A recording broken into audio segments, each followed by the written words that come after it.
नमस्कार। स्वागत है आपका न्यूज नशा में। लेकर आया हूं आपका अपना कार्यक्रम। जब सत्य डोलता है तो अशोक वानखेड़े बोलता है। क्या करें, जिधर भी देखे उधर सत्य डोलता हुआ नजर आता है। एक सत्य बात कही थी अमित शाह जी ने कर्नाटक के चुनाव में। कांग्रेस जब भी सत्ता में आती है तो वहां दंगे करवाती है। पिछले बार भी मणिपुर में शासन भारतीय जनता पार्टी का था। इस चुनाव में भी भारतीय जनता पार्टी वहां चुनाव जीत के आई है, सरकार उन्हीं की है। लेकिन 18 दिन पहले शांत हुए दंगे ने फिर आज आग पकड़ ली। आज प्रॉपर इंफाल में, राजधानी में, मणिपुर की न्यू लंबुलेन इलाके में दंगे भड़क उठे।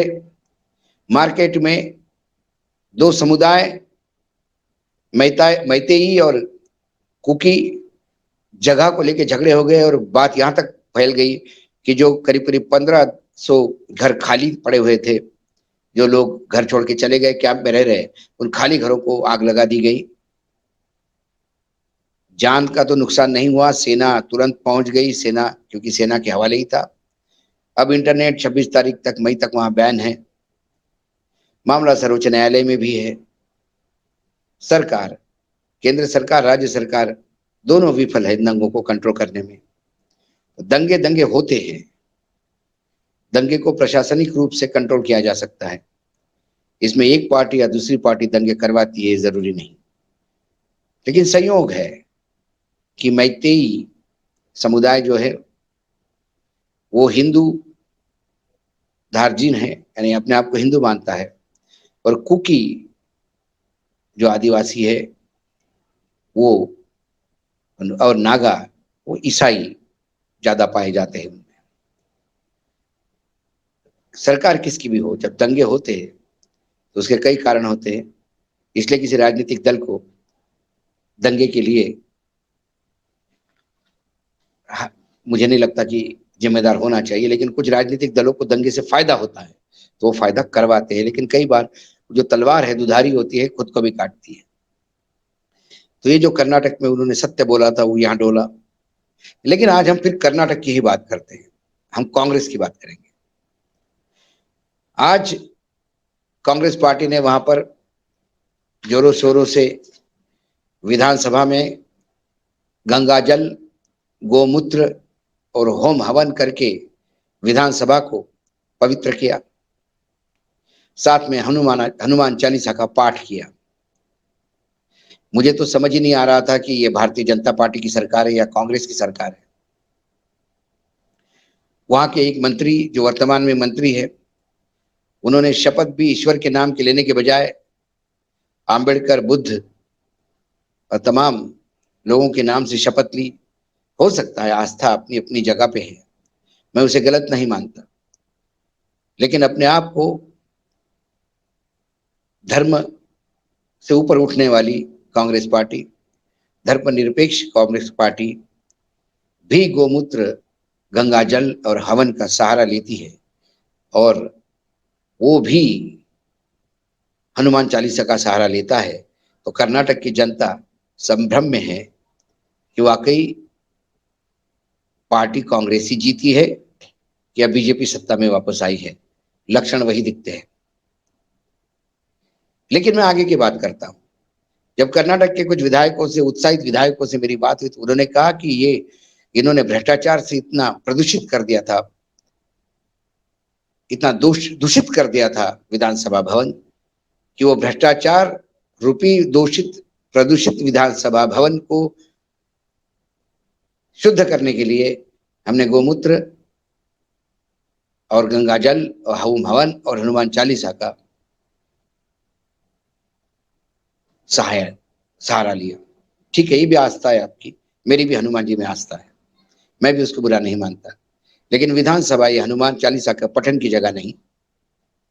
विधानसभा संविधान से चलती है, जहाँ किसी भी एक धर्म के लिए जगह नहीं, सभी धर्मों का वहां मान होता है।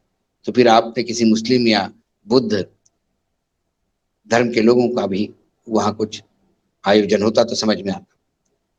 लेकिन वो शुद्ध की हुई लोकसभा विधानसभा में जब लोग बैठेंगे तो कैसे लोग बैठेंगे ये मैं आपको बताता हूं। क्योंकि गोमूत्र से, गंगा जल से, हनुमान चालीसा से और हवन से जरूर शुद्ध हो गई होगी विधानसभा, लेकिन उसमें जो लोग बैठेंगे वो क्रिमिनल किस्म के लोग बैठेंगे। कांग्रेस के 134 लोग जीते हैं विधानसभा चुनाव में, उसमें 78 लोग ऐसे हैं जिनके ऊपर क्रिमिनल केसेस है। 58% बचता है। कांग्रेस के 58% विधायक क्रिमिनल हैं, जिनके ऊपर क्रिमिनल चार्जेस हैं। अब उन 78 में से 40 लोग ऐसे हैं, मतलब 30% कुल विधायकों में से ऐसे विधायक है जिनके ऊपर सीरियस क्रिमिनल चार्जेस है। हत्या, हत्या का प्रयास, बलात्कार, डकैती जैसे संगीन आरोप। अब आइए भारतीय जनता पार्टी, 66 उम्मीदवार उनके जीते हैं, उनमें से 34 दागी है, मतलब 52%।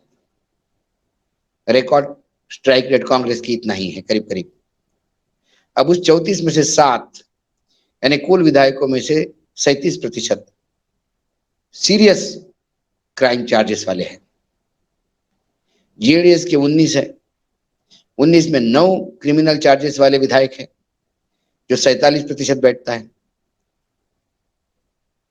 और उनमें से 9 में से 7 सीरियस क्राइम वाले हैं, कम कोई नहीं है। कुल मिला के यदि मैं बात करूं तो 2018 में स्थिति फिर भी ठीक थी। क्रिमिनल चार्जेस वाले विधायक 35% थे, 2023 में ये बढ़कर 55% हो गए हैं। ये विधायक हैं। जो 9 मंत्री बने हैं अभी,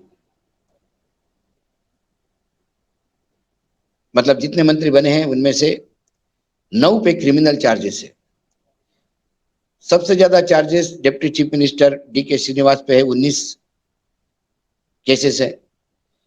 यदुर अपने जो सीताराम मैया है मुख्यमंत्री, उन पे भी 13 केसेस है। लक्ष्मण जरखेड़ी पे 2 केसेस है। एमबी पाटिल पे 5 केसेस है। रेड्डी जी पे 4 केसेस है। जमीर खान पे 6 केसेस है। मुनियप्पा पे 1 केस है। और परमेश्वरन जी पे 3 केसेस है। मंत्रिमंडल में यानी इस विधानसभा में पैसे वालों का भी बोलबाला है। यदि एवरेज पकड़ा जाए मंत्रिमंडल की, यदि मैं बात करूं विधानसभा के पहले,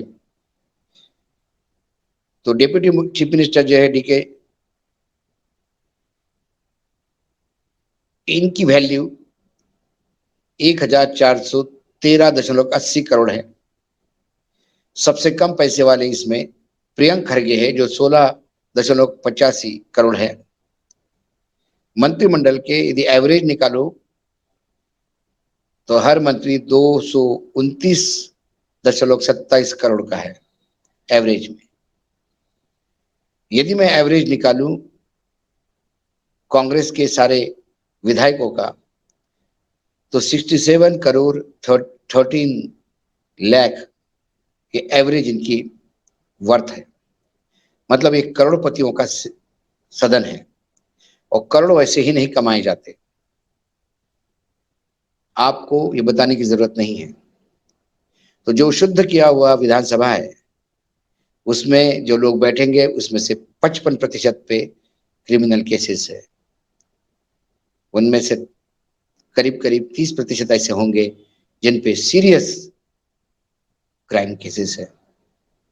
सब करोड़पति हैं, कोई भी उससे नीचे नहीं। ऐसे विधानसभा में कितनी भी उस भवन को शुद्धता ले आए, ये उस विधानसभा में बैठ के शुद्ध करेंगे कि और ज्यादा प्रदूषित करेंगे, अशुद्ध करेंगे, ये मैं आप पे छोड़ता हूं। इसलिए मैंने कहा कि सत्य बीजेपी का नहीं, कई बार कांग्रेस का भी डोल जाता है, इसीलिए अशोक वानखेड़े बोल जाता है। आज इतना ही, फिर आता हूं किसी विषय के साथ, तब तक के लिए नमस्कार। देखते रहिएगा न्यूज नशा। और आप हमसे जुड़े रहने के लिए सब्सक्राइब करें YouTube पर, फॉलो करें Twitter पर और लाइक करें Facebook पर। और ज्यादा जानकारी के लिए आपको टाइप करना होगा सिर्फ न्यूज नशा।